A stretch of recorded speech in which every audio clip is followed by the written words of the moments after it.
नमस्कार, मैं हूं Amod Srivastava. Amazing thought, amazing message, amazing information की दिशा में आज एक कदम और आगे। आज के दो चिंतन का विषय आध्यात्म नहीं कोई विचारधारा और दूसरा है दयालुता का असली रूप। आपको ये मेरा वीडियो अच्छा लगे तो लाइक करें, शेयर करें और लाल बटन दबाकर सब्सक्राइब अवश्य करें। साथ ही बेल आइकन दबाना बिल्कुल ना भूलें। पहला चिंतन, आध्यात्म नहीं कोई विचारधारा।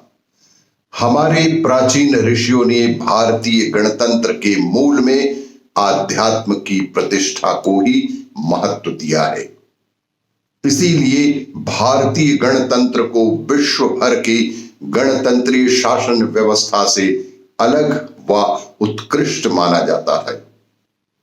ऐसा गणतंत्र जिसमें मनुष्य के साथ संपूर्ण जड़ चेतन का मर्यादित समन्वय किया गया था, यही भारत का आध्यात्मिकरण है। बाह्य धार्मिक आवंडरों से मुक्त थी तब की गणतंत्रीय व्यवस्था। धर्म जीवन मूल्यों को बनाने के माध्यम थे। प्रकृति के निकट ले जाने वाले स्रोत वास्तव में तब ऐसा भारत आध्यात्म का ही पर्याय बन रहा था। आध्यात्म कोई विचारधारा नहीं है। आध्यात्म कोई विचारधारा नहीं है, यह तो आत्मा का सत्य है।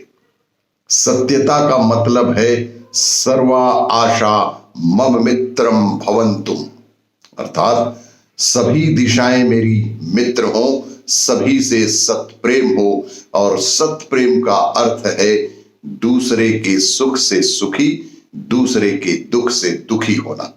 सत्प्रेम का सीधा सा अर्थ है कि जो व्यक्ति दूसरे के सुख से सुखी हो और दूसरे के दुख से दुखी हो, वही सत्प्रेमी है।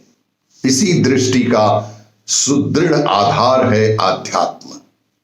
जब कोई भेद की दीवार ना हो, जब तू ना हो, मैं नहीं रहूं, सदगतियां इसी सर्वात्म भाव के बोध से ओतप्रोत थी। यही वैदिक ऋषियों का सर्वात्म भाव है। भारत की संपूर्ण सद्प्रवृत्तियां इसी सर्वात्म भाव के बोध से ओतप्रोत थीं। संसार के अन्य देशों में भारतवर्ष के प्रति लोगों का आदर इसी बौद्धिक, नैतिक और आध्यात्मिक संपत्ति के कारण था और वह भारत विश्व गुरु के पद पर सम्मानित भी था।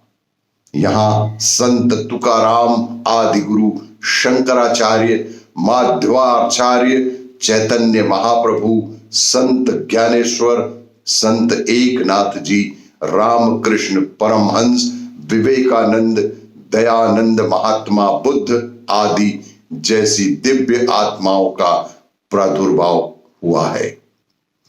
आज के इस दूसरे चिंतन का विषय दयालुता का असली रूप।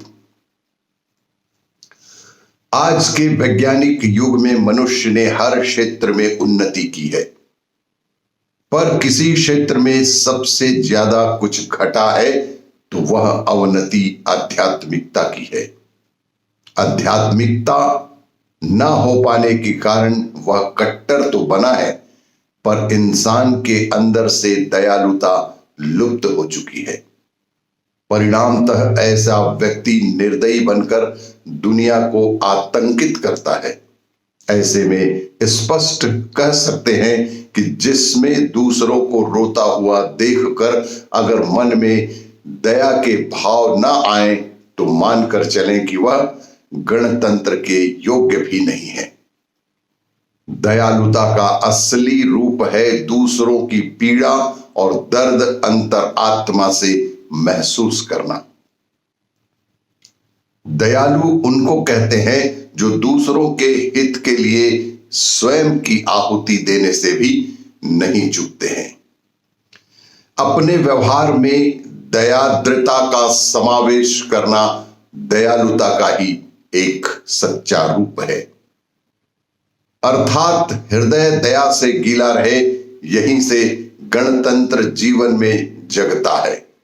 यदि पढ़े लिखे होने के बाद भी हम रात दिन ईर्ष्या, द्वेष, कट्टरता आदि भाव दूसरों के प्रति रखते हैं तो हम गणतंत्र नहीं बना सकते। जिस प्रकार परमात्मा की भक्ति करनी है तो परमात्मा के साथ मित्रता कायम करना बेहद जरूरी होता है। इसीलिए अपनी आत्मा को कलुषित किए बिना नित्य राष्ट्र भगवान के साथ संबंध जोड़ने की कोशिश कीजिए।